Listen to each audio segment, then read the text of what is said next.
Erev Tov, bonsoir. Donc l'intitulé du cours de ce soir, c'est « Nous sommes tous des voleurs », point d'interrogation. Ah, c'est un peu violent, hein. Je vois que vous êtes venus pour savoir de quoi il s'agit.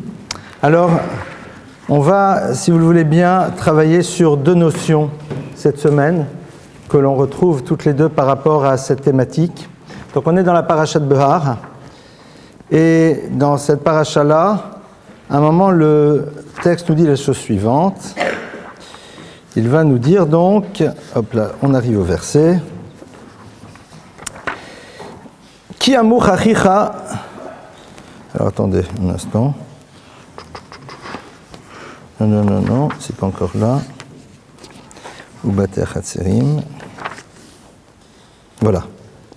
Donc, le texte nous dit V'chi amur achicha. Et si ton frère Yamour, c'est-à-dire commence à tomber. Ou matayado imar, et sa main commence à s'affaiblir avec toi. Vechezak tabo, et tu le renforceras. Gerve toshaf, l'étranger et le résident. Vacha imar, il vivra avec toi. Donc on a un verset ici, on va essayer de l'expliquer, mais ce verset a priori parle donc de l'obligation d'aider quelqu'un qui se situerait dans un moment de vie dans lequel il est un peu déstabilisé. A priori, vous avez dit que le titre, on a vu que le titre du cours, c'est « Sommes-nous tous des voleurs ?» Là, a priori, je ne commence pas à parler de ça. Ben si, justement. Il y a marqué dans un verset comme ça « Gezel anim batechem ». À un moment, Dieu s'adresse au peuple d'Israël et va leur dire « Gezel anim, le vol des pauvres, est chez vous ». Bien sûr, ce verset est très surprenant parce que ne serait-ce que logiquement parlant, moi si je vole un riche. Si déjà on prend le risque de rentrer par effraction chez quelqu'un, autant voler un riche. D'accord. On nous dit Gezel et Ani, le vol des pauvres est chez vous. Plus encore, qu'est-ce que tu as volé un pauvre? Qu'est-ce que tu lui as pris au pauvre? Il n'a rien. Et donc, nos maîtres vont comprendre ce verset de la manière suivante.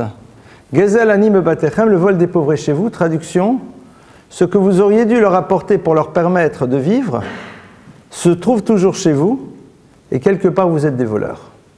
C'est-à-dire que, à travers ce texte, on commence à voir que la notion du vol, pour la Torah, ce n'est pas nécessairement s'approprier ce qui est à l'autre, mais c'est aussi ne pas assumer la responsabilité que l'on doit avoir vis-à-vis de celui-ci. Et même si à un moment, et on va le voir un peu plus tard, ce dernier ne vient pas à notre demande, à notre rencontre pour nous demander, nous avons cette responsabilité de ne pas l'avoir vu, et à travers cela, d'être coupable si par la suite, eh bien, il s'est retrouvé dans une situation d'indigence, voire plus. Le texte nous dit donc, il s'agit ici donc, non point d'une personne qui est dans la pauvreté, Vechi-amour, c'est quelqu'un qui tout simplement commence à être déstabilisé, c'est-à-dire une personne qui a priori commence à ne plus pouvoir être totalement autonome dans son gagne-pain. Donc on ne parle pas encore, on n'est pas dans les romans de Zola, on n'est pas avec la personne qui est complètement à terre, qui n'a rien à manger, le pauvre, vous savez, qui nous touche au niveau des émotions. On est face à quelqu'un qui a peut-être encore et toujours sa voiture, quelqu'un qui paye encore son loyer, mais quelqu'un qui, au niveau de ses affaires, se retrouve dans une situation un peu délicate. Et donc, on le voit, cette personne, a priori, n'est pas quelqu'un qui va se tourner en premier lieu vers nous. La Torah nous dit « Vehechezak tabo » et tu viendras le renforcer. Rashi nous dit sur place « Al tanichu sheyered veyipol veyekashe lo hakimo » n'attends pas et ne le laisse pas jusqu'au moment où il se retrouvera tombé au sol. Et à ce moment-là, il sera difficile de le relever. Et là, chazkeu mishat mote hayad, mais commence à le renforcer dès le moment où il commence à être déstabilisé. Le mazédomé, il donne un exemple très simple, il dit ça ressemble à un âne qui porte une charge. Il est plus simple si cette charge commence à un moment à bouger sur le dos de l'âne, de venir et de remettre cette charge comme il se doit pour que l'âne puisse continuer à la porter, plutôt que de laisser l'âne laisser tomber cette charge au sol, et une fois que la charge est au sol, il faudra bien sûr beaucoup plus de personnes pour venir l'aider à le relever. On va essayer de comprendre qu'est-ce qui se joue, ça c'est le point de départ, on va essayer d'ouvrir encore dans d'autres domaines. Pour la Torah, la notion donc du vol va être quelque chose de bien plus large que ce que l'on peut imaginer. Et à l'issue de ce cours, en 3 mots, à l'issue de ce cours, eh bien, on va peut-être réaliser que, on ne l'est peut-être pas, mais éventuellement, cette notion de vol peut peut-être parfois légèrement traverser notre existence, et on va comprendre au fond pourquoi c'est si grave et pourquoi c'est si ennuyeux. Alors, avant de rentrer plus dans le texte, on va essayer de comprendre, mais au fond, pourquoi la notion du vol est-elle problématique. À la limite, tu viens t'approprier ce qui est à l'autre, je peux comprendre, c'est un système, si tu commences à prendre ce qui est à l'autre, l'autre va prendre ce qui est à toi, et puis après c'est l'anarchie, c'est la catastrophe. Bon, ok, donc c'est une règle sociale, il faut en effet que l'on ne vole pas pour que la société puisse être organisée. Or, vous constaterez que dans la prière de Yom Kippour, dans la dernière prière de Yom Kippour, qui est la prière de la Neila, d'accord ? Le moment où les portes du ciel littéralement se ferment, moment dans lequel on est en train de demander à Dieu de bien vouloir mettre de côté nos erreurs et nos fautes, eh bien, à ce moment-là, on va dire dans le texte de cette prière quelque chose que l'on n'a pas dit pendant tout Kippour. Et ce texte est le suivant, Ve'al nerdal me'oshek yadenu. Et on supplie Dieu et on lui dit, s'il te plaît, que nous ne nous retrouvions pas à trébucher, me'oshek yadenu, à cause du vol qui est dans notre main. Alors c'est curieux parce que le vol, c'est a priori un interdit un peu... Enfin, c'est un peu grossier, quoi. On n'est pas des voleurs. Il y a des voleurs, mais pas moi, quoi, pas vous, pas nous. Il y a des voleurs, oui, il y a des gens qui volent. Et là, on est à la fin, et l'élément supplémentaire qu'on dit, et Hachem, on t'en supplie, Al nerdal me'oshek yadenu. Surtout, qu'à ce dernier moment de la fête de Kippour, on ne soit pas déstabilisé, que toute notre démarche vers le haut ne tombe pas vers le bas, parce que nous aurions volé. Bon, moi je peux dire, bon c'est bon, détente, moi pas. A priori non. On va voir que ça risque en effet de nous concerner. Mais pourquoi alors c'est si grave le vol ? Vous vous rappelez sûrement de la génération de Sodome et Gomorrhe. Quand on évoque l'univers de Sodome et Gomorrhe, c'est-à-dire l'univers de la perversion, la plupart du temps, ce qui vient à l'esprit de tout à chacun, c'est en effet la perversion dans le domaine des mœurs. Ce qui est vrai. Il y avait en effet une perversion totale dans l'univers des mœurs. Mais, si vous regardez le texte va nous dire qu'il y avait ce que l'on appelle Hamas. Et Hamas, c'était le vol.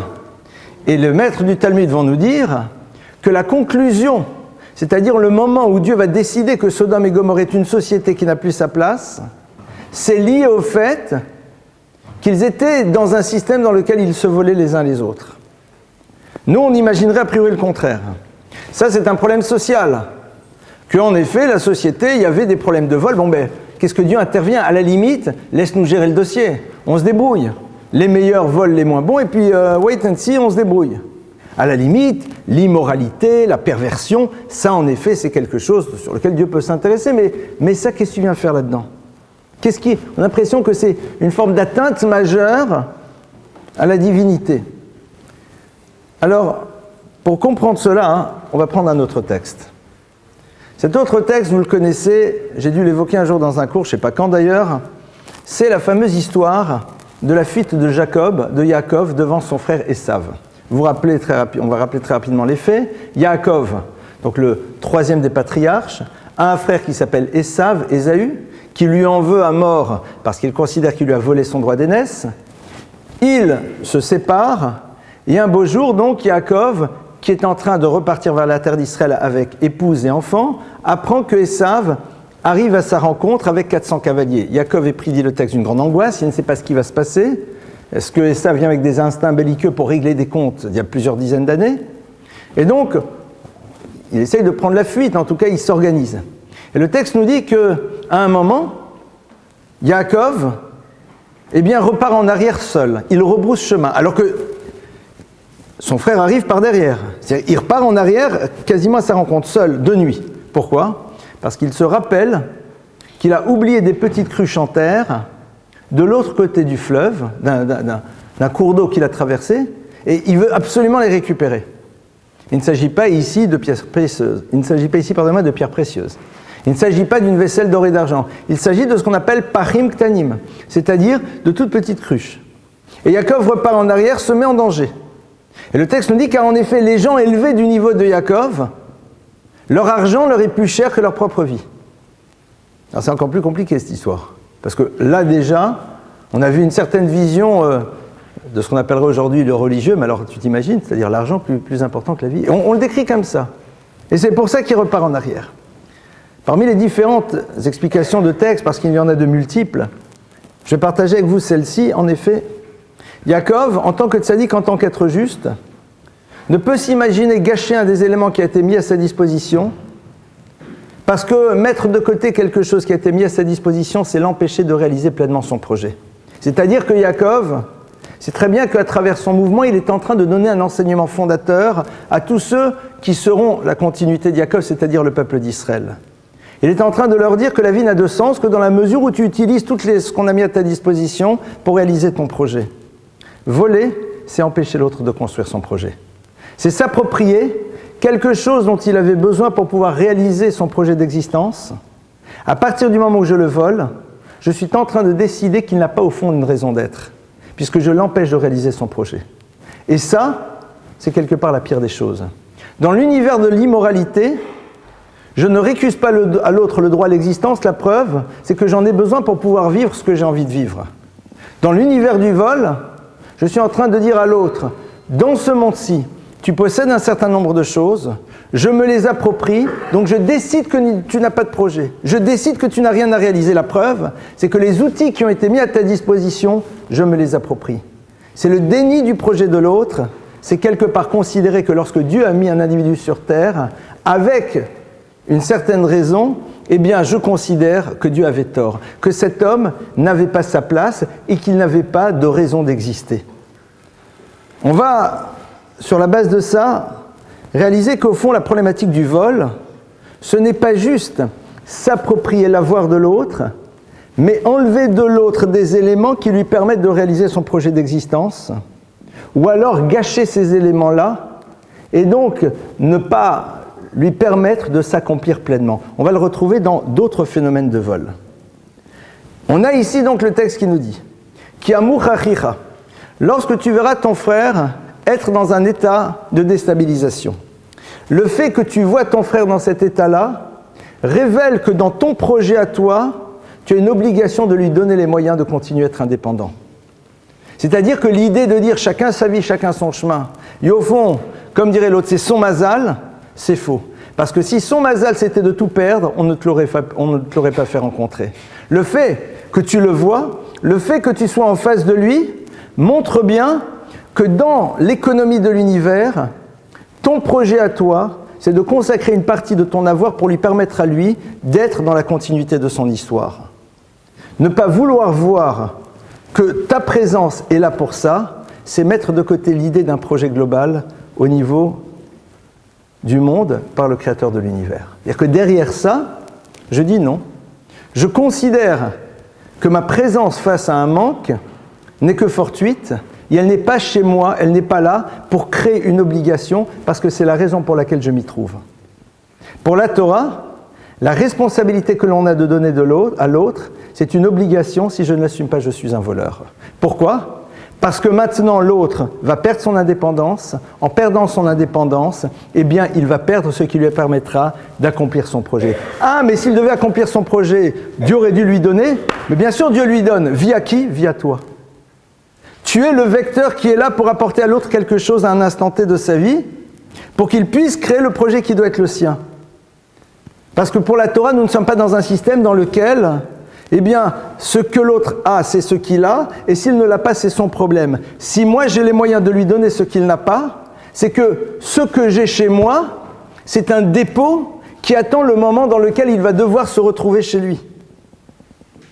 C'est une vision radicalement différente. On est totalement en dehors de l'univers de la charité, dans lequel je décide à quel moment et vers qui je suis prêt à donner, parce que tout simplement tel est mon bon vouloir, et puis parce que je le ressens, et puis parce que tout simplement ça me parle. Ça, c'est donc ce qui est en train de se passer. Ne pas donner, c'est être dans le vol. Et être dans le vol, comme on l'a vu, c'est empêcher l'autre de construire son projet. Donc c'est quelque part nier le principe même d'un projet de Dieu pour l'humanité à travers les différents éléments qui la constituent. Le texte nous dit, à la fin, Al tikar meito nesher vetarbit, attention, ne lui prends pas nesher vetarbit, c'est-à-dire ne lui fais pas un prêt à intérêt, Je suis l'Éternel qui t'ai sorti d'Égypte. C'est-à-dire que le texte est en train de nous dire attention, tu pourrais parfaitement voir le besoin de l'autre comme étant une possibilité qui t'est offerte de pouvoir maintenant créer un business. L'autre est dans le besoin, je lui prête intérêt. Ce prêt intérêt, qu'est-ce qu'il veut dire? C'est que tout simplement, je ne vois pas dans la présence de l'autre une responsabilité, mais une possibilité, moi, de m'approprier encore quelque chose. Je te rappelle, je suis l'Éternel qui t'ai sorti d'Égypte, et que la raison pour laquelle je t'ai sorti d'Égypte, c'est justement pour accomplir ma parole. Traduction, ici, la Torah nous pose, j'ai envie de dire, les fondements de la société juive.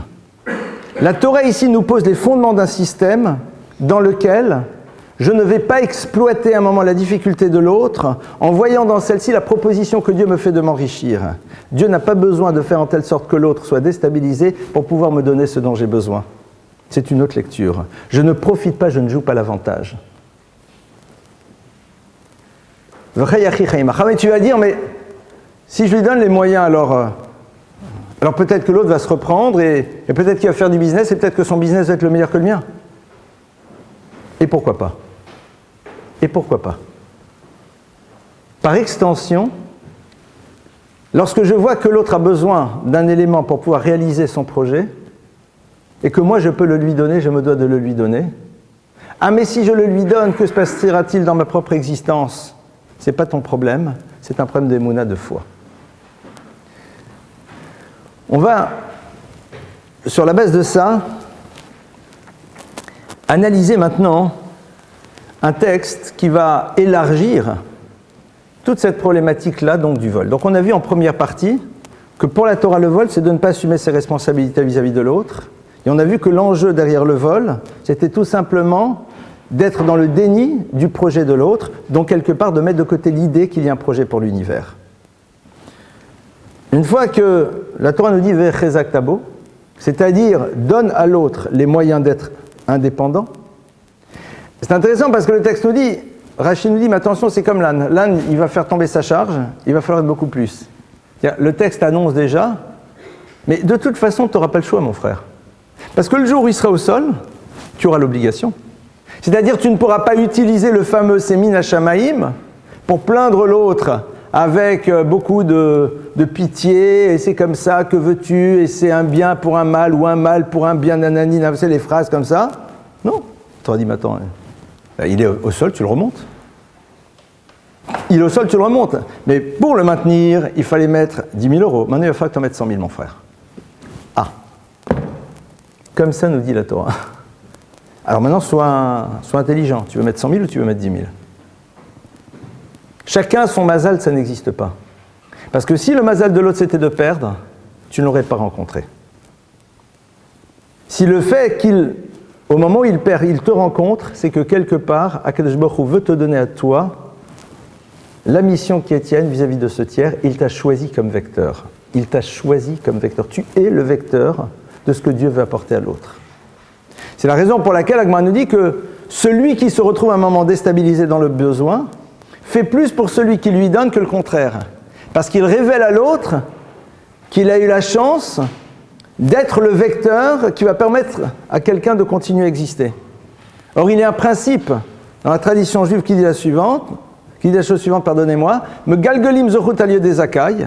On fait arriver des éléments positifs dans la vie de quelqu'un via une personne qui elle-même est positive. Ou me galgelim chaval yedei chayav. Et on fait arriver des éléments négatifs dans la vie d'un individu via des personnes qui elles-mêmes le sont déjà. C'est-à-dire, si toi, maintenant, tu vas pouvoir construire quelque chose de positif, si la situation t'est proposée, c'est qu'au fond, sache que tu as déjà une certaine forme de grandeur, et la grandeur que tu as, c'est celle qui t'a donné ce mérite de pouvoir être celui qui sera le bon vecteur. Ça, c'est un choix. Ça, c'est un choix. Le texte, maintenant, va aller un peu plus loin. Le texte, un peu plus tard, va nous dire la chose suivante. Il va nous dire, alors, égal, alors, non, pardonnez-moi, c'est juste un peu avant. Voilà. Le passouk va nous dire par ailleurs, Velo tonu ish et amito, veyaretam elokecha ki ani Hashem elokechem. L'otonu. Alors, traduction compliquée. L'otonu, c'est-à-dire ne faites pas preuve d'une certaine forme de vol. Ne volez pas l'un l'autre. D'accord? Veyaretam elokecha, et tu craindras l'Éternel, car je suis l'Éternel ton Dieu. Bon.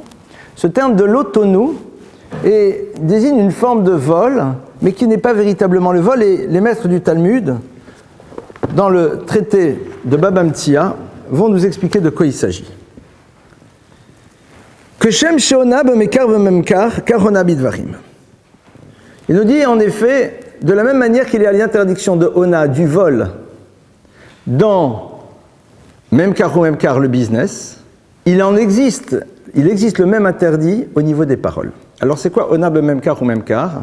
C'est tout simplement être dans un vol qui n'en est pas un tout en étant un. C'est par exemple, et on va l'aborder un petit peu plus tard, laisser croire à une personne qu'elle fait une bonne affaire alors qu'elle n'en fait pas une. C'est votre pantalon, le pantalon que vous vendez vaut vraiment 20 €. Il vaut objectivement 20 €. Mais pour le vendre, vous mettez 40 € moins 50%. La personne qui va l'acheter est persuadée qu'elle fait une bonne affaire. C'est l'idée de cette bonne affaire qui la pousse à vouloir l'acheter. On transgresse ici l'interdiction de Ona. C'est-à-dire, on a un moment tromper la personne qui est en face, même si dans l'absolu, on considère que, eh bien, elle a payé la véritable valeur des choses.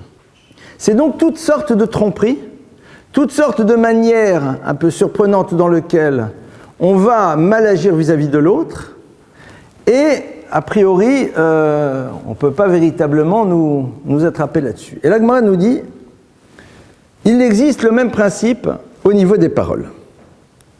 Lo yomarlo bekama chefetze vehu eno rotze likach. On ne dira pas à quelqu'un, au fait, ça coûte combien ce truc-là? Alors qu'en vérité, on sait très bien qu'on ne va pas acheter. Je vous lis pour l'instant, je traduis, après on va reprendre les choses.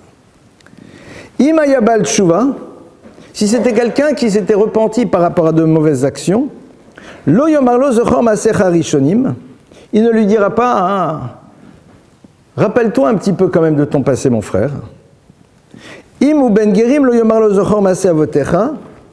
Et si c'était quelqu'un qui était une personne qui s'était convertie, il ne lui rappellerait pas l'univers duquel il vient. Et la Gemara donc va commencer à développer ce sujet. Mais avant de le développer, on va voir l'enseignement de Rabbi Shimon Bar Yochai. Tout le monde a entendu parler, l'Akba Omer, Rabbi Shimon Bar Yochai, le maître de la Kabbale, qui va nous dire Gadol onad devarim onad mamon.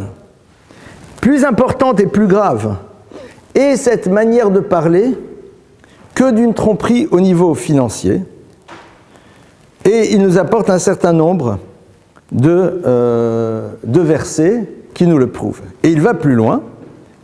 Et Rabbi Shmuel bar Nachmani, par extension, va nous dire que dans l'interdiction de Onat Dvarim, qui est liée au vol, et on va le voir comment, il s'agit donc Kol Amalbin Pene Chavero Barabim.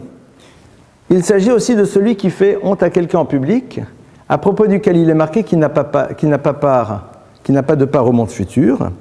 Et Rav Shmuel bar Nachmani nous explique pourquoi celui qui fait les choses par les paroles n'a pas le droit au monde futur et rien ne se passe. Parce que Zenitan Lishavon, Zelonitan Lishavon, parce que le vol peut être toujours rendu. Ici, on ne peut plus rien rendre à la personne. On est donc ici dans une deuxième dimension de vol.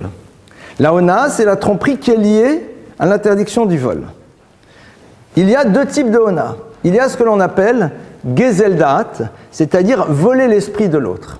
C'est un sujet qu'on avait abordé un jour dans un cours, très longuement, et on avait vu en effet les différents cas qui sont réprouvés par la Torah. C'est dès le moment où je commence à utiliser une stratégie commerciale, quelle qu'elle soit, pour arriver à mes fins, même si dans l'absolu, l'autre n'a pas été volé. Ça peut être tout simplement un panneau publicitaire sur lequel je mets des réductions, mais le petit point qui précise que c'est que sur certains objets, pas d'autres, est suffisamment petit pour que personne ne le remarque. Ah, tu vas me dire, mais qu'est-ce que tu lui as fait? Cette personne-là, tu lui as pris l'énergie avec laquelle elle a été dans ton magasin, dans lequel elle a constaté que ce qu'elle voulait n'était pas en solde, et donc elle est repartie. Cette énergie et ce temps, tu ne pourras jamais lui rendre. Jamais. C'est quelque chose, c'est terminé. L'argent, tu peux le rendre. Cette énergie, tu ne pourras jamais la rendre. Ce temps, tu ne pourras jamais le rendre. Rentre dans le principe du Gesell, ce qu'on appelle aussi Gesellschiנה, c'est-à-dire le vol du sommeil. Dès le moment où tu as réveillé quelqu'un alors que cette personne ne voulait pas être réveillée, tu lui as pris quelque chose que tu ne pourras plus jamais lui rendre. Parce que ce moment dans lequel il a été réveillé, il ne peut pas l'exploiter, et il va falloir donc maintenant qu'il se rendorme, et donc il a perdu le temps dans lequel il a été réveillé, pendant lequel il a dû se rendormir. On n'est même pas ici dans le problème, c'est pas bien parce qu'il va être fatigué, c'est un problème de temps. Ce temps-là, eh bien, quelque part, ne lui appartient plus, il n'a servi à rien. Donc, il lui manque maintenant du temps pour pouvoir construire et réaliser son projet. On ne peut percevoir la gravité de cela que dans la mesure où pour nous, chaque instant de vie et la totalité des énergies qui sont les nôtres sont porteurs d'une possibilité de construire et de réaliser un projet. La personne qui n'est pas dans une vigilance par rapport à cela révèle que pour elle, l'idée d'un projet ne fait pas partie de son mode de fonctionnement. Si pour toi, l'idée d'un projet de vie qui inclut la totalité de tes moments de vie, la totalité de tes énergies, de tout ce qui est mis à ta disposition, ne fait pas partie de ton modèle de fonctionnement, tu ne vois pas en quoi tu as causé un quelconque dommage à l'autre. Alors il s'est réveillé, mais il s'est rendormi. Donc tout va bien. Au contraire, comme Napoléon, il aimait bien se réveiller à ce qu'il paraît pour se rendormir. Génial! Tu as eu le plaisir de te dire, tiens, je vais me rendormir. Mais pendant les 5 minutes qui sont passées, il ne s'est rien passé. Et c'est valable donc dans tous les domaines. Là où en effet les choses vont être considérées par la Gemara comme étant beaucoup plus ennuyeuses, c'est lorsque l'on est dans ce vol dont on n'a pas réussi à comprendre en quoi il est du vol, de quelqu'un qui dit, alors on va reprendre le texte. Première chose, il lui dit combien vaut cet objet, et après, il ne l'achète pas. Mais ce n'est pas parce qu'il vaut telle et telle chose qu'il ne l'achète pas, c'est parce que dès le début, il ne voulait pas l'acheter. On va dire, bon ok, très bien, alors à la limite, il lui a volé peut-être les 5 secondes dans lesquelles l'autre lui a dit ça vaut 5 euros, 10 euros, 15 euros. Mais pourquoi on nous dit, voilà, c'est l'autonou. Quel est le problème? En quoi tu l'as trompé? Qu'est-ce qui s'est passé au fond? Qu'est-ce qui s'est passé? Alors ici, on peut prendre les choses de deux manières. Soit on prend les choses du côté du client, soit on les prend du côté du vendeur. Qu'est-ce qui s'est passé du côté du vendeur? Il était dans une certaine forme d'espérance. Et à un moment, il a vécu une déception. Il a été dans l'espoir parce que ta demande lui laisse imaginer qu'il va pouvoir vendre cet objet. Le fait que tu ne vas pas jusqu'au bout crée chez lui une déception. On est d'accord? Qu'est-ce qui s'est passé maintenant dans la tête de celui qui le fait? Pourquoi est-ce qu'il va le faire? Pourquoi est-ce qu'a priori on va demander à quelqu'un combien vaut telle et telle chose si on ne peut pas l'acheter? Pourquoi est-ce qu'on ferait une chose pareille? Quel est notre intérêt? Qu'est-ce qu'on cherche au fond? On cherche éventuellement à satisfaire une curiosité. Et pourquoi je ne pourrais pas satisfaire une curiosité? Alors la question, elle est la suivante. Si c'est pour satisfaire ta curiosité mais que tu ne veux pas l'acheter, pourquoi tu ne le demandes pas? Pourquoi tu ne le dis pas? Pourquoi tu ne dis pas en préambule, écoutez, cet objet, je ne compte absolument pas l'acheter, j'avais juste envie de savoir combien ça coûte. Ou là, en effet, c'est dans le domaine du possible. Tu as parfaitement le droit de rentrer dans un magasin, de dire à une personne, écoutez, je n'ai pas du tout les moyens d'acheter ce que vous vendez, mais comme ça, par curiosité, j'ai envie de savoir combien ça coûte. Pourquoi est-ce que tu ne l'as pas dit? Parce que tout simplement, tu penses que tu n'auras ta réponse de la part de l'autre que dans la mesure où l'autre a l'illusion à un moment que tu peux être un acheteur. C'est-à-dire que tu as présenté de toi une image qui n'était pas la bonne face à quelqu'un. Donc le regard qu'il a sur toi n'est pas exact. C'est comme si demain je vous donne un cours et j'oublie de vous citer mes sources. Si j'oublie de vous citer mes sources, quelque part, à un moment, vous allez avoir une image de moi qui n'est pas la bonne. Et cette image, quelque part, elle peut générer d'autres images, que sais-je? Une admiration qui n'a pas lieu d'être, une confiance que vous n'avez peut-être pas accordée, je ne sais pas trop. L'autre jour, c'est intéressant, j'ai étudié à quelqu'un, puis on étudie par téléphone, et puis à un moment, je lui ai dit ah ben tel et tel texte justement, le Talmud en parle telle et telle page.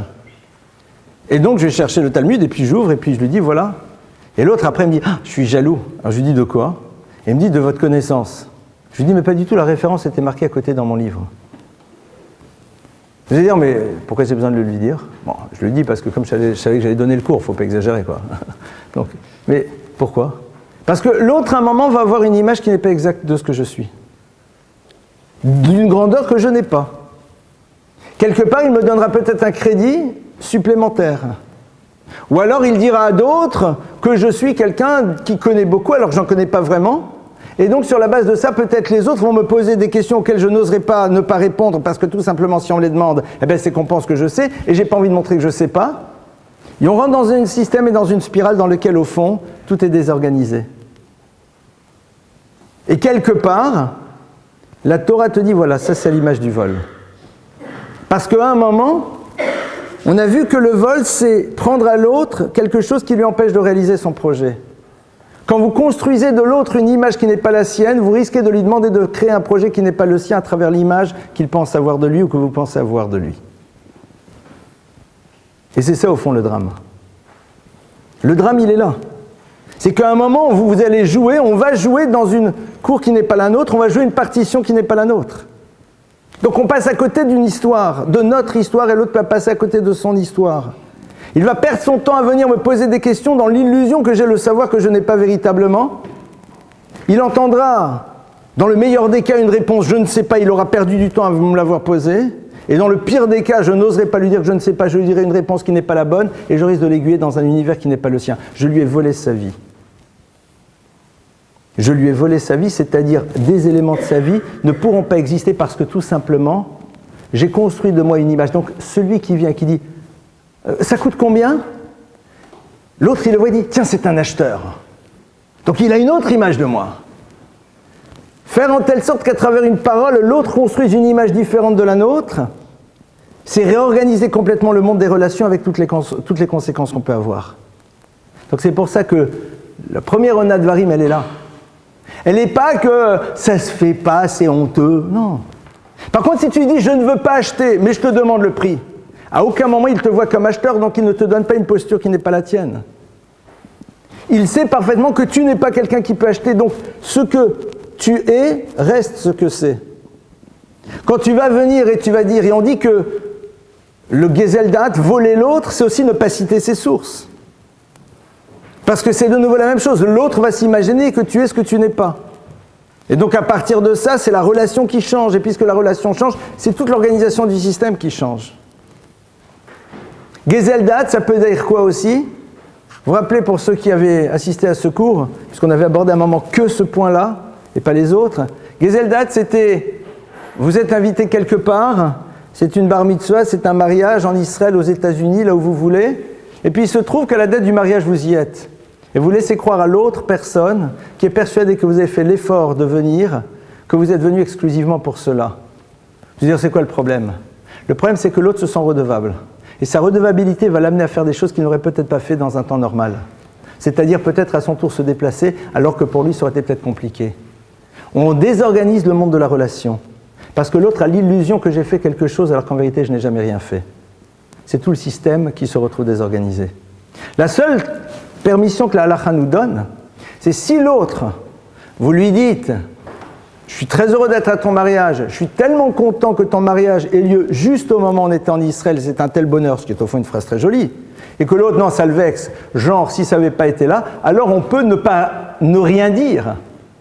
Ne rien dire.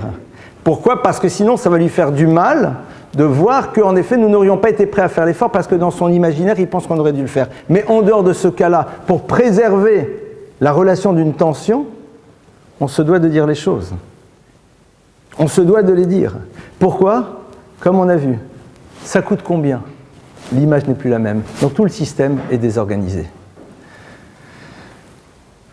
On comprend mieux pourquoi alors on dit Val Nerdal Meoshek Yadenu. C'est-à-dire que quand on est en train de finir Kippour, on dit Hachem, t'en supplie. Que nous ne trébuchions pas à cause du vol qui est dans nos mains. Alors oui, c'est le vol, j'ai piqué à l'autre dans son porte-monnaie, oui, c'est celui-là. mais de tout ce qui est apparenté au vol, c'est-à-dire de tous les systèmes qui à un moment ont déconstruit les choses telles qu'elles devaient être, à l'image de ce qu'on vient de voir. La Gemara, la Mishnah continue. Elle nous donne deux autres cas. Et elle nous dit, et dit si cette personne était Baal Tshuva, c'est-à-dire si il avait fait un retour, on ne lui dira pas rappelle-toi de tes premières actions. Et si cette personne était prosélyte, on ne lui dira pas rappelle-toi de tes ancêtres. Alors il y a plusieurs questions. D'abord, quel est le rapport ici? Alors on va dire que ce n'est pas des paroles sympas, mais est-ce que ça touche aussi de près ou de loin la problématique du vol? Ça c'est la première question. Seconde question, on parle ici a priori de deux choses qui ont l'air quasiment identiques. Baal Tshuva, c'est quelqu'un qui a un passé et qui a décidé de s'arracher à ce passé pour construire un futur. Le guerre, c'est quelqu'un qui en effet appartenait à un univers, a décidé de s'arracher à cet univers pour construire une autre histoire. C'est quasiment la même chose. Et dans les deux cas, on va lui dire « rappelle-toi », souvenir, souvenir. Et on dit « non, tu ne peux pas lui dire ». Alors on va dire « bon, ça ne se fait pas ». Mais quel est le rapport avec la problématique du vol? On va de nouveau essayer de réfléchir des deux côtés. Si l'autre était Baal Tshuva, c'est-à-dire que toi, tu as le savoir d'une histoire passée, parce que sinon, tu n'es pas au courant. Donc, j'ai le savoir du passé de l'autre. Je suis au courant que l'autre a un passé. Lo yomar lo, il ne lui dira pas Zochor maasecha rishonim. Rappelle-toi tes actions précédentes. Alors, pourquoi je dirais à une personne ça? Pourquoi est-ce qu'on va dire une chose? Pourquoi est-ce qu'on va dire à une personne une parole pareille? À quoi ça sert? A priori, soit c'est pour chercher à lui faire honte, première possibilité, soit pour lui montrer et lui révéler qu'il a comme une forme de boulet qui est toujours présent, accroché à son pied, et que même si aujourd'hui il pense être un être différent, mais on est en train de lui expliquer que son passé est toujours présent dans son histoire. Donc au fond, on est en train de l'obliger à utiliser des énergies psychiques pour réussir à s'extraire à nouveau d'un passé et faire en telle sorte que celui-ci ne le tire pas en arrière. Qu'est-ce que j'ai volé à l'autre? J'ai volé à l'autre l'utilisation des énergies qu'il était en train de mettre en place pour pouvoir avancer, pour l'obliger à nouveau à être dans une réparation. Vous savez que, comment est-ce qu'on vole un enfant? Comment est-ce que des parents volent des enfants? Et malheureusement, je pense qu'on les a tous volés. On les vole en leur demandant d'utiliser leurs énergies pour oublier les souffrances qu'on génère chez eux, plutôt que de les utiliser pour construire ce qu'ils doivent apprendre. Quand un enfant le matin arrive à l'école, et qu'il est obligé d'utiliser les ressources de son intellect, de ses énergies, pour oublier les cris et les hurlements qu'il a pu entendre à la maison, soit à son encontre, soit dans d'autres domaines, c'est autant d'énergie qu'il ne peut pas utiliser pour atteindre l'excellence, même s'il sera dans une forme de réussite. Empêcher celui qui aurait pu être dans l'excellence d'y être, même s'il est dans une réussite, ça a été du vol.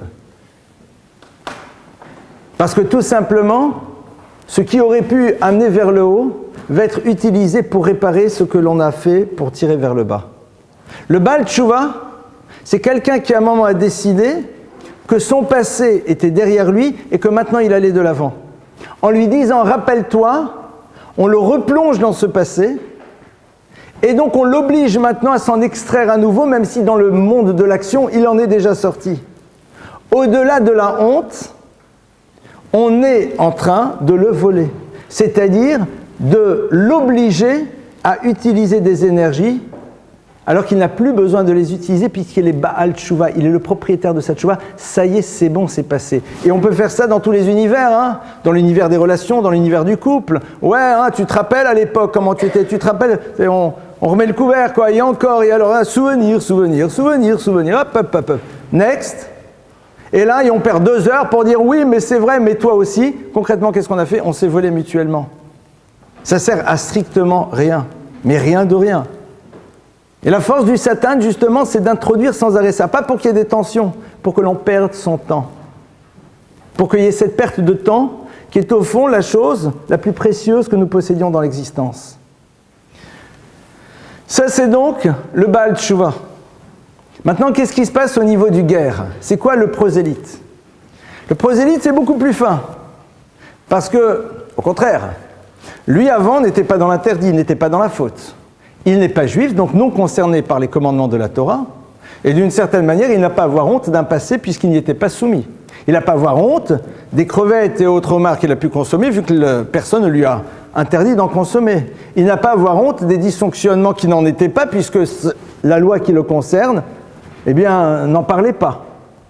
Alors, en quoi ici, qu'est-ce qui se passe? Donc, il y a ce problème de honte, de rappeler à quelqu'un son passé, mais est-ce qu'on touche aussi au niveau du vol? Alors, regardez ce que dit le texte. On lui dit « Lo yomarlo, zochor maase avotecha » rappelle-toi des actions de tes pères. Alors là, on dit que c'est Ben Guérim. À la limite, lui-même, il n'est même pas converti. C'est son père, c'est sa mère. On dit, Zohor, rappelle-toi, Maase avotecha, des actions de tes pères. Qu'est-ce que ça veut dire se rappeler des actions de ses pères? Alors, nous, on a envie de le lire d'une certaine manière, de la manière suivante. On a envie de le lire, rappelle-toi des actions de tes pères, c'est-à-dire qui étaient tous des pervers, que sais-je, et toi, tu es sorti vers la lumière et le judaïsme. On aime bien ce genre de lecture. Pas obligé. Pas du tout ça. Zochor maase avotecha. Rappelle-toi les actions de tes pères. Qu'on le veuille ou pas, nos parents ont une place dans notre existence. Psychanalystes diront bien que dans le mot repère, il y a le mot père. Donc c'est pas... On ne parle pas ici, il a vécu dans un univers de pervers, de fous, de dingues. Non, non, d'une bonne famille, bien construite, etc., qui est née dans le terroir, dans le bocage normand, comme il faut, noble, enfin ce que vous voulez, des gens bien. Il est né dans un univers de gens super bien. Comme on voit dans la Gemara, on raconte l'histoire de Guérim, de gens qui sont convertis, qui n'avaient absolument pas des dysfonctionnements dans l'univers dans lequel ils étaient, mais à un moment, ils s'y sont plus retrouvés. Mais ils étaient fils d'empereur, fils de prince, fils de ce que tu veux, et voilà. Donc là, on dit « Zochor maase avotecha ». Je vous propose l'autre lecture. « Maase », c'est un acte qui construit. « Zochor maase avotecha », rappelle-toi de tout ce que tes pères faisaient, c'est-à-dire... Qu'est-ce que tu es venu faire ici, au fond? Rappelle-toi que l'univers dans lequel tu étais était un univers dans lequel il y avait peut-être aussi des gens bien. Tu étais dans un autre système. Qu'est-ce qu'on l'oblige à faire? On l'oblige à repenser à nouveau la raison pour laquelle il a décidé de s'arracher à ce système, qui n'était peut-être pas aussi négatif que l'on croit, pour pouvoir adhérer à une autre vision du monde. On est dans quelque chose ici de beaucoup plus fin. C'est-à-dire, on recrée chez lui une forme de doute par rapport à son choix, qui va l'obliger à faire à nouveau un travail pour re-rentrer à l'intérieur de son choix. On est dans un vol encore beaucoup plus fin. Et là, le texte nous dit « Zelonitan lishavon ». Ça, c'est quelque chose que tu ne peux jamais rendre. C'est quelque chose, ces moments-là sont des moments perdus et avec lesquels tu ne pourras rien faire parce que tout simplement, ils ne t'appartiennent pas, ils appartiennent au temps de l'autre. Le texte nous dit « Veyaretam Elokecha » et tu craindras l'Éternel, ton Dieu, « Ki ani Hashem Elokechem, car je suis l'Éternel, votre Dieu ». Alors là, de nouveau, dans le verset, il y a quelque chose. Il dit « Veyaretam Elokecha » tu craindras ton Dieu, car je suis l'Éternel, votre Dieu. Pourquoi est-ce qu'il n'y a pas marqué « Veyaretam Elokecha » tu craindras l'Éternel? Pourquoi? Parce que là, on est ici dans quelque chose de tellement fin que la personne, elle peut très bien faire croire à tout le monde qu'il n'a rien fait. Mais pourquoi est-ce qu'on a besoin de dire « Car je suis l'Éternel, votre Dieu » C'est l'explication de texte. Je suis l'Éternel, votre Dieu. C'est-à-dire, je suis celui qui, vis-à-vis de chacun d'entre vous, a une relation particulière et qui attend vis-à-vis de chacun d'entre vous qu'il réalise ce que j'attends de lui. Et donc, quelque part, rappelle-toi que, parce qu'Akadosh Baruch Hu a une relation particulière avec chacun d'entre nous, en faisant cela, tu empêches un de ses enfants de se présenter avec l'action réalisée face au Créateur de l'univers. Et ça, c'est quelque chose que tu ne peux pas réparer. Alors, la question qui se pose, même si on est un peu avancé dans l'heure, c'est de savoir, mais comment on fait pour ne pas tomber là-dedans? Parce que comme on l'a vu, maintenant, ça risque de nous concerner. Ça risque de nous concerner, hein, c'est ça qui est ennuyeux. Ça risque de nous concerner. Et puis, ce qui est encore plus angoissant, c'est qu'on se dit, bon, ça y est, il y a des trucs qui sont fichus ad vitam aeternam. Parce que ça va très loin. La notion de onad varim, c'est tout ce qui peut faire échouer une histoire. C'est un mot mal intentionné qui est dit à propos d'un tiers qui empêche une réalisation de se mettre en place. Alors pour comprendre ça, on va voir un autre enseignement dans la Torah. Vous vous rappelez sûrement, toutes et tous, de la fameuse histoire du premier meurtre de l'humanité, Caïn et Abel. Vous vous rappelez? On a Caïn et Abel. Caïn vient et tue son frère. Bon, moyen. Mais là-bas, le texte nous dit la chose suivante. Akadosh Baruch Hu appelle Caïn. Vayomer lo, Ei hevel achicha, où est Hevel, ton frère? Caïn lui répond, Lo yadati Hashem anochi anochi, je ne sais pas, suis-je le gardien de mon frère? Et Hashem lui répond, Kol dmei achicha tsuakim elai min adama. La voix descend au pluriel, achicha de ton frère, tsuakim elai crie vers moi min hadama, à partir de la terre. Bien sûr, les maîtres s'arrêtent tout de suite sur cette curiosité grammaticale. Le texte pourrait nous dire Kol dam achicha, la voix du sang de ton frère. On est ici dmei, la voix descend. Explique entre autres le Zohar la chose suivante, il dit oui, car en effet, tu as ici totalement perturbé tout le futur qui devait sortir de cet homme. Caïn devait faire aboutir une histoire. Tous les enfants qui devaient sortir de là, tu les tues en même temps que tu tues lui. Alors alors les maîtres posent la question, ils disent ok, mais alors dans ce cas-là c'est dramatique. Ils disent non, c'est évident qu'à un moment ces âmes vont se retrouver dans l'univers, mais pas au moment idoine. Et donc comme elles ne vont pas s'y retrouver au moment idoine, parce qu'on est obligé de réorganiser l'univers pour les faire apparaître, mais elles apparaîtront à un autre moment, on est dans quelque chose aussi qui s'apparente au vol. C'est-à-dire qu'elles seront obligées de développer maintenant des énergies pour pouvoir réaliser ce qu'elles devaient mettre en place, alors qu'elles ne sont pas dans l'univers au moment optimal, et dans le cadre optimal par rapport à elles. Et tout ce que l'on appelle l'univers des tikkunim, des réparations et des gilgulim, il se situe par rapport à ça. Lorsqu'on vous parle de gilgulim, de réincarnation, et que tout le monde est là en train de presque chanter sa plane pour moi, non, pas du tout. C'est pas cuicui, les petits oiseaux, les réincarnations, non. Le problème des gilgulim, le problème des tikkunim, c'est très simple. C'est qu'à un moment, une chose n'a pas pu réaliser pleinement ce qu'elle devait être, parce qu'elle ne s'est pas retrouvée là où elle aurait dû être, au moment où elle aurait dû être, et parce que l'autre a une responsabilité vis-à-vis de ça. Et toutes les rencontres qui se refont dans l'histoire sont là pour réparer ce qui s'est passé dans une autre histoire. C'est-à-dire que dans la nouvelle histoire, on va être obligé maintenant de se retrouver dans une situation où on redonne à l'autre la possibilité d'accéder là où il devait être grâce à notre aide. Donc quand tu vois l'autre dans son besoin, c'est peut-être qu'en vérité, dans une histoire autre, à un moment, tu l'as empêché d'être dans la réalisation de ce qu'il devait être, et une forme de vol, et donc, là, ta place maintenant, justement, c'est de lui donner le moyen, d'être celui qui va le propulser pour retrouver et remettre en place cet équilibre.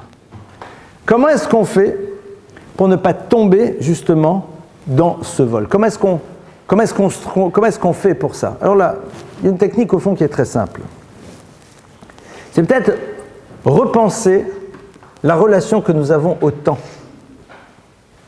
Dès lors que nous avons conscience de la valeur du temps, alors nous réalisons ô combien celui-ci est fondamental aussi pour l'autre, et donc cette vigilance commence à se construire.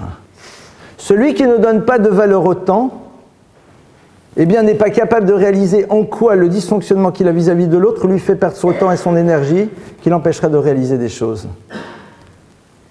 Lorsque l'on veut véritablement faire ce travail, il faut développer une notion. Cette notion-là, on l'appelle la zrizout, c'est-à-dire l'empressement. C'est quoi l'empressement? Ce n'est pas la rapidité. L'empressement pour les chachamim, c'est tout simplement investir pleinement ce que nous devons faire au moment où nous devons le faire. C'est-à-dire être totalement dans l'action qui doit être la nôtre, parce que puisque c'est celle que nous devons faire, c'est la totalité des énergies qui sont les nôtres qui doivent être là, et une fois que cette action a eu lieu, alors on peut passer à autre chose. Souvent les gens pensent qu'être empressé, c'est courir, c'est faire plein de choses à la fois. C'est pas du tout ça. C'est arriver à habiter pleinement l'instant que nous sommes en train de vivre et d'y réaliser ce que nous devons y faire. C'est faire en telle sorte que quand on parle à l'autre, eh bien ce moment de parole soit un moment de parole tellement vrai qu'on n'aura pas besoin de rattraper cela à travers 10 autres paroles par derrière. Prendre du temps pour réfléchir à ce que nous allons dire à l'autre, c'est tout simplement économiser le temps qu'on va être obligé d'utiliser pour rattraper les paroles que l'on a dites sans réfléchir. À partir du moment où je ne prends pas le temps de réfléchir à ce que je vais dire, l'autre va entendre des mots qui le déstabilisent, je vais être obligé de faire une session de rattrapage, je vole mon temps et je vole son temps. Si j'avais pris 5 secondes pour réfléchir avant de parler, j'aurais réussi à ne pas perdre les 10 heures qu'il va falloir pour récupérer. Quelque part, je lui ai volé 10 heures parce que j'ai perdu 5 secondes. J'ai cru gagner 5 secondes. J'ai voulu tout de suite réagir, j'ai voulu tout de suite agir.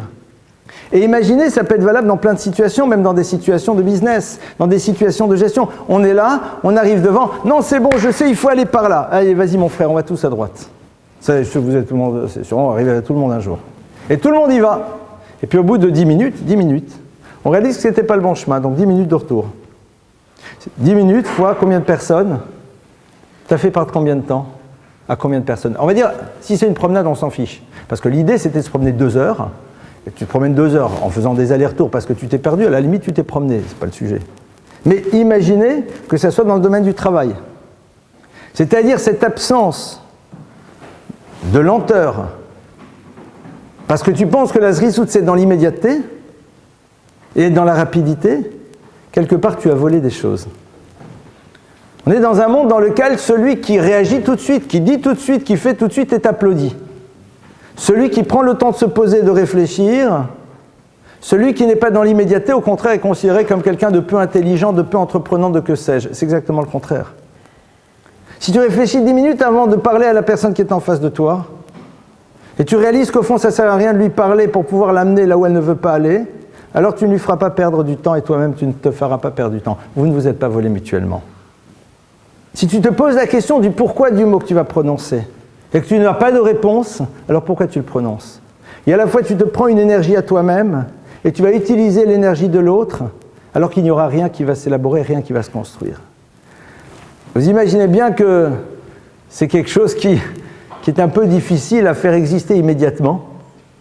On peut, j'ai envie de dire, commencer à le faire. C'est une démarche. C'est une démarche qui commence de manière très simple. D'abord, savoir que voler l'autre, c'est de ne pas assumer sa responsabilité vis-à-vis de lui. Réaliser que voler l'autre, c'est lui donner l'illusion de ce que nous ne sommes pas, et à partir de cela, l'obliger à réorganiser radicalement la relation qu'il a avec nous et la réorganiser par la suite. Et puis par la suite, comme nous venons de voir à travers nos 2 exemples. Voici quelques pistes. Comme vous avez pu le voir, le sujet est extrêmement riche. On a abordé vraiment le préambule du préambule, l'univers du Geseldat, voler l'esprit de l'autre. Toutes les sortes de vols dans lesquels on laisse croire et tout sont extrêmement vastes. Et à nous de savoir justement apprendre et créer cette vigilance. Voilà, on passe à vos questions. À vous. Oui. Dans le domaine de la grande distribution, vous avez un acheteur et un commercial. Et l'acheteur a des objectifs. Et on part du principe que tous les moyens instruments doivent arriver à ses fins. Donc l'objectif, ça peut être ramener 5 000 € à la boîte et l'acheteur va vendre un catalogue et lui dire voilà, vous allez vendre tant grâce à la visibilité dans un catalogue. Donc c'est une forme de vol. Alors, on n'est pas sûr juste le budget. Alors, qu'est-ce qu'on fait donc dans l'univers des vendeurs, des acheteurs et autres ambiances du même genre? Oui, c'est vrai. Il ne faut pas oublier que le lieu dans lequel la relation à Dieu est la plus dure à vivre, c'est le lieu du business. Faire de la gymnastique à la synagogue tous les matins comme ça et faire aïe aïe aïe, c'est très simple. Se rappeler que Dieu est présent au moment où tu es en train de vendre à l'autre un objet dont il n'a pas besoin et lui raconter des choses qui sont inexactes, ça c'est beaucoup plus violent. Mais si tu considères, si tu dis à Dieu, donne la parnassa, donne la parnassa, donne la parnassa, et après tu dis, bon mais maintenant pour avoir la parnassa, je vais exactement transgresser ce que tu m'as demandé d'être, il va dire, attends, à quoi tu joues? C'est intéressant. Quand la personne elle dit, je suis désolé, hein, j'y vais, brut de décoffrage, là, c'est sans préavis, c'est comme la personne elle dit, je veux me marier, et pour me marier, je vais faire exactement ce que la Torah réprouve. Rencontrer quelqu'un, voir plus si affinité et next. Attends, et après tu dis que ça marche. Oui, enfin super. Non, Si on réfléchit, il y a un problème de cohérence, quoi. C'est juste un problème de cohérence. Alors, ça ne veut pas dire qu'il ne faut pas continuer à demander à Dieu, mais réaliser qu'on est un peu incohérent. Au moins le réaliser. C'est-à-dire, on ne va pas nous demander de ne pas l'être, parce que c'est un peu compliqué du premier coup. Mais juste se dire, tiens, il y a un problème quand même là-dedans. Être conscient que c'est un peu incohérent, c'est déjà énorme. Parce que sinon, la personne va dire, je décide d'être incohérent, mais dans l'autre sens. J'exclus Dieu. Ça, c'est ridicule. Donc, je reprends maintenant l'exemple. Le problème, il est le suivant, et là, on rentre dans des lois plus fines. Moi, je viens chez toi, je te dis, ce truc-là, il est super, il est génial, il est de folie. Et toi, tu as décidé de me croire. Alors que tu peux vérifier. La Gemara dit, savart vocabilt. Tu as décidé de ne pas vérifier, c'est ton problème. Maintenant, moi, comment on me regarde, c'est moyen. Mais d'un autre côté, au niveau purement juridique, l'autre ne peut pas venir et m'attaquer parce qu'il avait la possibilité de vérifier. Tu n'es pas obligé de me croire. Si je te dis cette maison est superbe, elle va tenir 300 ans, et que tu n'as pas envie de prendre des personnes qui vont sonder les murs et réaliser qu'en vérité ils sont faits en carte en pâte, c'est ton problème. Moi-même, c'est clair que je suis un voleur, mais Alpi Alacha, tu ne peux pas venir m'accuser. Donc déjà, il faut faire cette chose-là. Après, la question qui se pose, c'est « mais si je ne le fais pas, ça ne marchera pas ». Alors dans ce cas-là, j'ai une parole un peu plus violente qui est « mais si tu fonctionnes comme ça, va vendre tout de suite de la coque ». Pourquoi ? Parce que la coque, c'est vrai que c'est un peu plus dangereux, mais si tu fais un bon plan, tu es à l'abri pendant quelques années. Ça va dire, mais je peux pas, c'est interdit. Manishtana. C'est pas, il y a un petit vol, un moyen vol et un grand vol. C'est soit tu considères que l'halakha le réprouve, elle le réprouve, c'est la même chose pour toutes les choses, soit elle te l'autorise. Ah, mais si je fais pas ça, ça marchera pas. Ben alors, la suite, ça sera, et si je ne ferme pas si j'ouvre pas le magasin Shabbat, ça n'ira pas. Et si après je ne fais pas ça, ça n'ira pas, etc., etc. Et elle est où la limite ? La limite, elle s'arrêtera au moment où, en effet, au niveau de ton identité, tu diras non, ça faut pas exagérer. Mais après, c'est là on va sur promotion kidnappeur, enfin tous ces trucs là. Il y a next, étape d'après. Vous allez dire c'est facile à parler quand on n'est pas dans la situation. Et tu as raison. Je ne sais pas ce que c'est, je ne suis pas acheteur en grande surface ni vendeur. L'idée, c'est à un moment de dire ce qui est communément admis et ne pas aller plus loin. Je vais vous raconter une expérience passionnante que j'ai pu faire. On édite une revue qui s'appelle Valeurs du judaïsme. Et il y a quelques années, on l'éditait tous les mois. Et puis bon, au bout d'un moment, il faut trouver quand même des pubs, etc. Ça coûte cher. Donc on l'édite, on la sort quelques fois par an. Et donc, on voulait vendre un peu de pub, ne serait-ce que pour couvrir les frais d'impression. Voilà, juste... Alors la personne, on vient, on dit, ben oui, on le sort, et ce qui était vrai, on le sort à 4000 exemplaires. Il dit, ça ne m'intéresse pas un tirage comme ça. On regarde, on dit, mais attendez, mais il y a plein d'autres vues, quoi. Et il dit, mais attendez, les autres, c'est pas 4000, hein, c'est 20 000, 30 000. Et là, on réalise qu'en vérité, non. Que chez les gens qui achètent de la pub, on divise toujours par 5 ou 4. Tu dis 4000, traduction 800. Eux, ils font le calcul automatique. On sait que tout le monde escroque. Donc si tu dis 20 000, c'est pas 20 000, c'est 3 000. Mais si tu me dis que tu en sortes 3 000, c'est que tu en sortes 500. 500, ça ne m'intéresse pas. Alors je fais quoi ? Je deviens malhonnête ? Est-ce que je dis, puisque l'autre considère que quand je dis 3 000, c'est pas 3 000, mais c'est 500, donc je vais lui dire 10 000, comme ça il pensera que c'est 3 000, alors qu'effectivement c'est 3 000 et j'aurai ma pub, ou pas. C'est là où tu dis, Akadosh Baruch Hu, c'est avec toi que je gère le dossier. Si je dis que c'est 10 000 alors que c'est 3 000, c'est un mensonge. Oui ou non ? Si j'avais mon enfant devant moi, et que lui a vu la facture des 3 000 exemplaires et qu'il m'entend dire au monsieur c'est 10 000, il penserait quoi mon enfant ? Comment il me regarderait ? Il me dirait, mais papa, c'est pas vrai ? Je dis, non, mais là, tu comprends. Il dit, ah d'accord, j'ai compris. Dame, en vérité, tu vois ce que ça donne à l'école. C'est, à un moment, c'est pas simple, hein. C'est très compliqué. Mais on ne peut pas utiliser le fait qu'on est dans un système qui, à un moment, est totalement perverti pour construire sa perversion. Il y a quelque chose qui n'est pas dans le domaine du possible. Tu diras, certains rabbins l'autorisent, en effet, tu parleras avec eux pour cette question, moi pas en tout cas. Parce que j'ai un peu difficile, c'est pas comme ça que j'ai reçu de mes maîtres. Maintenant, Personne ne t'oblige à être plus royaliste que le roi. Si on sait dans une profession qu'on a l'habitude de pousser, de dire, vous allez voir, c'est des super produits, ça va bien marcher, et que la personne sait que c'est les mots que l'on utilise, utilise-les comme tout le monde. C'est le langage habituel. C'est comme le gars qui au marché dit, mes pommes les plus belles de tout le marché. Tout le monde dit, mes pommes les plus belles de tout le marché. Il y a un problème, ils ne sont pas tous le même fournisseur. Donc tu sais très bien qu'en vérité, c'est une manière de dire, elles sont superbes. Bon, alors tu peux. Voilà, c'est là où ça peut se jouer. Autre question? Oui.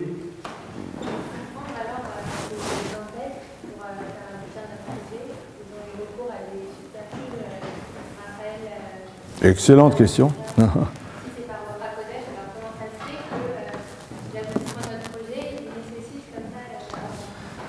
Excellente question que d'autres ont posée avant toi et pas des moindres. Parce que la question qu'elle pose, elle est évidente. Elle dit, mais attendez, mais quand vous regardez dans la Torah, on a l'impression qu'il y a des trucs un peu bizarres, quoi. L'histoire de Rachel, qui fait croire des choses à son père, l'histoire de Yaakov, un peu bizarre. On voit en effet des choses qui ont l'air un peu surprenantes. Va plus loin. D'où provient le Mashiach? Le Mashiach descend de Ruth, qui elle-même descend de Moab, et de l'autre côté, on a Boaz qui descend donc de Yehuda. Boaz qui descend de qui? D'un des deux fils qu'a eu Yehuda avec sa belle-fille. Borderline. Ruth descend de Moab qui veut dire du père, pour nous rappeler qu'elle vient bien de l'union incestueuse entre Lot et une de ses filles. Donc non seulement il y a des histoires un peu bizarres, mais même l'origine de la royauté d'Israël et du Mashiach provient d'histoires légèrement glauques. On est d'accord? Le Zohar explique et dit la chose suivante. Il dit, il faut savoir qu'au fond, pour que l'histoire du peuple juif aboutisse, il faut qu'il y ait un élément qui à un moment soit totalement absent. Ce moment-là, cet élément-là, c'est ce qu'on appelle Sitra Achara, c'est-à-dire les énergies négatives, qui sont représentées par le Satan et toutes ces choses-là. Akadosh Baruch Hu a fait qu'à certains moments cruciaux de l'histoire du peuple juif, la manière dont se passent les choses a l'air d'être tellement horrible que la Sitra Achara ne va pas se promener parce qu'elle a l'impression que l'événement en tant que tel est suffisamment abject pour qu'il rien ne puisse en sortir. Et c'est donc comme cela que l'histoire aboutit. Ça veut dire quoi? Ça veut dire qu'Akadosh Baruch Hu a fait en telle sorte que des individus particuliers, à un moment et une action particulière, pour que les énergies négatives qui peuvent pénétrer en effet l'univers du Mashiach ne soient pas présentes et qu'ils puissent aboutir. C'est pour cela, et c'est difficile à comprendre au niveau médical, pour ceux qui savent comment ça fonctionne, que le texte nous dit que Abraham est conçu au moment où sa mère a ses règles. Ce qui a priori est antinomique, puisque si elle les a, c'est quelque part comment est-ce qu'il peut être conçu. C'est-à-dire, c'est à partir de la chose qui est considérée comme étant l'antithèse de la vie, puisque le moment où une femme a son cycle, c'est que quelque part une vie impossible n'a pas abouti, c'est de là où Abraham va surgir. Ça, en effet, disent les maîtres de la Kabbalah, c'est ici où se situent certains secrets de la création. C'est-à-dire qu'il y a en effet ce que l'on appelle une enveloppe qui a l'air d'être complètement pervertie, mais comme à ce moment-là, de se joue quelque chose d'une luminosité extrême, elle émerge pour que la perversion ne vienne pas de ces énergies négatives, mais de l'illusion de quelque chose de négatif qui est présent à ce moment-là. Ce que je vous dis, ce sont juste des mots. Il est évident que pour pouvoir mieux comprendre ces notions, il faut un tout petit peu rentrer dans l'enseignement de la Kabbalah, mais il est évident que ta question, elle est posée. Plus que cela, la Torah nous relate ces événements, c'est-à-dire la Torah semble jouer contre son camp. La Torah est en train de dire, eh bien voilà, que les moments les plus cruciaux de l'histoire, ils sont complètement bidons. C'est la meilleure manière de ne pas faire vendre le bouquin, quoi. C'est-à-dire le héros, n'est plus héros, mais a priori est plutôt zéro, quoi. C'est quoi cette histoire? Voilà. C'est un petit peu, donc, si le texte avait voulu éviter ta question, il aurait réussi à mettre de côté ces parties un peu gênantes. Ou au contraire, la Torah nous les dit et en parle. Parce que justement, c'est là où se situe la véritable histoire du peuple juif. C'est ce que l'on peut lier très de loin. J'essaie de voir la Gemara si je la retrouve. Mais elle n'est pas là. Non, elle n'est pas ici. Bon, c'est pas grave. Il y a une Gemara qui dit comme ça dans Nazir. La Gemara, elle dit Tevorach minashim Yael eshet Chever Akeni. Sois béni parmi toutes les femmes Yael, la femme de Chever Akeni. C'est quoi l'histoire, donc, cette femme qui doit être bénie? Bénie, soit bénie parmi toutes les femmes. On dit alors, ça doit être la tzadékette, la merveille extraordinaire, la grande rabbinite, quoi. Yael, c'est celle qui va attirer sous sa tente Sisra, va avoir avec lui plusieurs relations physiques pour pouvoir, une fois qu'il est endormi, le tuer. Et la Gemara apprend de là, Gedola Avera Lishma, plus élevée est une transgression dont la finalité c'est le projet de Dieu qu'une action positive qui n'est pas faite dans la finalité du projet de Dieu. Attention, tout de suite la Gemara dit, il n'y a qu'une femme qui s'appelle Yael, qui est prophétesse, qui peut être sûre que son action de transgression était faite dans le cadre du projet divin. Pas vous et moi. Faut ça bien clair. Non, c'est l'Ishma, c'est pour le projet de Dieu, tu parles. D'accord. C'est-à-dire que là, on est dans quelque chose qui, tel qu'il est décrit en plus, je vous fais pas la description, parce que la description elle est costaud. C'est-à-dire que Yael, elle a vraiment tout fait pour que Sisra y vienne et pour le retenir, hein, et pour qu'il s'endorme. C'est-à-dire elle a fait en telle sorte qu'il ne pouvait plus que dormir. Et à ce moment-là, elle le tue. On dit voilà, ça c'est mitzvah lishma. On est dans un acte d'élévation. Alors qu'a priori, ce qu'on est en train de voir, c'est quelque chose qui a l'air d'être totalement aux antipodes.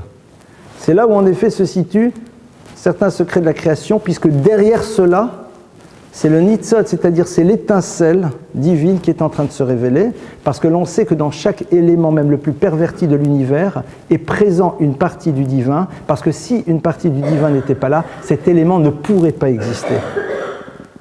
Et donc tout le problème, c'est d'arriver à récupérer à l'intérieur de ces choses qui sont extrêmement basses, la dimension divine qui est l'énergie qui permet à la chose d'exister pour pouvoir l'amener à son tikkun, à sa réparation. Et ça, c'est le travail des gens élevés qui, justement, en pénétrant ces univers-là, ressortent parfaitement propres en ayant récupéré juste cette étincelle divine, alors que si nous en approchions, on ne récupérerait rien et on en ressortirait légèrement, voire même plutôt sali, et c'est là où se situe toute la différence. Voilà quelque part un petit peu l'axe de départ de réponse par rapport à cette question. Autre question? Oui.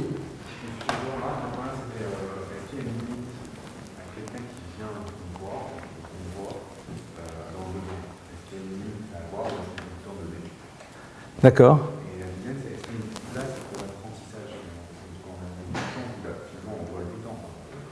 Est-ce qu'il y a une place? On voit tout le temps, mais est-ce qu'il y a une place pour l'apprentissage? D'accord. Alors, premièrement, après, ce qui est intéressant, vous savez que la Torah, puisque donner, répondre aux besoins de l'autre, c'est un acte de chesed, d'altérité, vous savez que la Torah, à un moment, appelle la prostitution un acte de bonté. Pourquoi? Parce que, de manière ultime, le monsieur, il veut un corps. Ben, je lui donne mon corps. Bon, pour ça, il faut qu'il donne quelques menus monnaies. Je ne parle pas de la prostitution telle qu'on la voit aujourd'hui, malheureusement, les souteneurs, tout ça. Dans l'absolu, le concept, c'est un acte de don. Mais c'est un chesed tamé, un chesed complètement impur. C'est pour ça que les midot, les traits de caractère, qui vont être présents à l'intérieur de l'acte du don, mida vient de la racine mida. Vous allez dire super, bravo. C'est-à-dire, c'est quoi mida? C'est pas un trait de caractère, c'est aussi une limite, c'est une mesure. Il y a en effet, et c'est ça la génialité de la halakha, la loi, qui va nous fixer les bornes minimales et maximales dans l'univers du chesed. Et c'est ça qui va être intéressant, ça va même aller plus loin. Il y a une Gemara dans Ketuvot qui dit la chose suivante, la Gemara est absolument incroyable. La Gemara dit comme ça. J'espère que je vais la trouver qu'elle est ici, ça serait pas rigolo qu'elle soit pas là. Ah ben non, elle n'est pas là, c'est incroyable. La Gemara dans Ketuvot, elle nous dit comme ça. La Gemara dans Ketuvot, elle dit Allez-nous le hakir tova la ramaïm. Nous devons dire merci aux voleurs. pas aux voleurs, pardonnez-moi, aux menteurs. Car si ce n'était eux, nous transgresserions tous les jours l'interdit qui est de l'otehametz estevafra velotikpot etiatra meachicha evion, l'interdit qui dit tu ne peux pas fermer ta main face à ton frère le pauvre. De quoi la Gemara nous parle? Et là-bas, la Gemara, elle est très intéressante, elle rapporte plein d'exemples super sympathiques, dans lesquels on dit, voilà, quelqu'un il vient, il te demande. Tu dis, je dois lui donner. Tu lui donnes pas. Après 120 ans, on va te dire, t'aurais dû donner. Tu dis, non, je n'ai pas donné. Pourquoi t'as pas donné? Parce que j'avais donné à quelqu'un la veille et je me suis rendu compte que c'était un escroc. Et l'avant-veille, c'était un escroc. Et l'avant-avant-veille, c'était un escroc. D'accord? C'était tous des rabbins avec des grandes barbes, mais tous des escrocs. Ah, il y en a un qui est arrivé un jour, c'était en plus un rabbin sans barbe. D'accord? Et je lui ai dit, je te donne pas. Pourquoi? Ben parce que c'est tous des escrocs. Mais lui, c'est pas un escroc. Eh bien là, on dira, on t'en veut pas. C'est-à-dire qu'à un moment, on fait rentrer une certaine forme de logique. Les choses s'organisent. Mais l'idée, c'est de ne pas imaginer, ne pas faire ce que l'on doit faire, et après se poser la question, qu'est-ce que la halakha me dit de faire? C'est-à-dire, quand tu vois l'autre, la première question que tu dois avoir, c'est qu'est-ce que je peux lui apporter? Et après, comment la halakha me définit et me dit ce que je dois lui apporter et de quelle manière. Ça, c'est le premier point. Le second point, c'est ce qu'on ne peut pas s'entraîner, mais bien sûr, la vie, c'est en perpétuel entraînant vers la perfection. Le fait que demain, j'essaye d'être mieux qu'aujourd'hui, c'est la réparation de ce que j'ai fait mal aujourd'hui. Parce qu'à partir du moment où je montre que ce que j'étais aujourd'hui, pour moi, ce n'est pas une finalité, donc mon aujourd'hui était l'élément qui m'a permis d'arriver à demain. Donc quelque part, il participe de ma construction. C'est tout simple. Parce que si demain je suis mieux que ce que j'étais aujourd'hui, c'est parce que j'ai réalisé que mon aujourd'hui n'était pas ce qu'il aurait dû être. Donc il a été le support de quelque chose de plus élevé. Donc Mimé là, il avait du sens.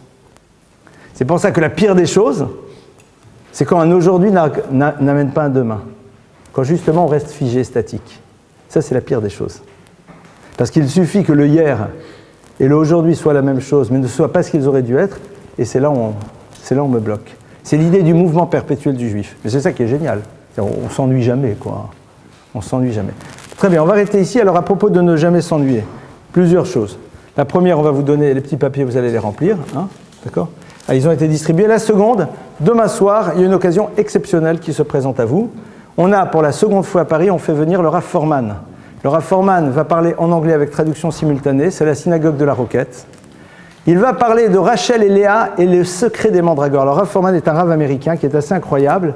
Il a écrit plusieurs livres, entre autres Esther, la reine que vous pensiez connaître, un autre livre sur Adam et Ève. Il est passionnant. Et l'histoire des mandragores, c'est une histoire très compliquée, qui va être éclairée d'un jour totalement différent. Vous savez, c'est Léa et Rachel. À un moment, Jacob est proche de Léa, est proche de Rachel. Et qui va héberger Jacob cette nuit, avec qui il va concevoir un enfant? Encore une autre tribu. Et le texte nous dit que Léa sort à la rencontre de Yaakov parce qu'elle a acheté à Rachel le droit de pouvoir avoir Yaakov chez elle cette nuit, contre des mandragores que son fils lui avait offerts. Et le texte nous dit qu'en plus, Léa, cette nuit-là, va à la rencontre de Yaakov qui se dirige vers Rachel et dit « Non, chez moi ce soir que tu vas aller ». Et le texte nous dit qu'elle sort à sa rencontre. Pudiquement, on dira qu'elle avait allumé tous les clignotants et les phares de longue portée. C'est-à-dire qu'elle est sortie et qu'elle a éveillé chez elle un désir physiologique pur et dur. D'accord? Et à l'issue de cette union, va naître Yissachar, qui est la tribu des maîtres du peuple juif. Donc on a une histoire un peu surprenante, dans laquelle on a l'impression d'une histoire un peu bizarre. Mais c'est chez moi ce soir qu'il va dormir. Mais alors tu vas me donner le bouquet de fleurs que t'as offert ton fils, et puis après, super, et puis après...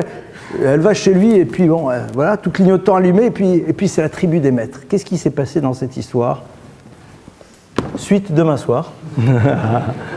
Je la fais pub. C'est à partir de 20h, c'est à la synagogue de la rue de la Roquette. Il y a juste les casques pour ceux qui ne comprennent pas l'anglais qu'il faudra louer avec une traduction simultanée. Voilà, je vous souhaite Shavuot Tov.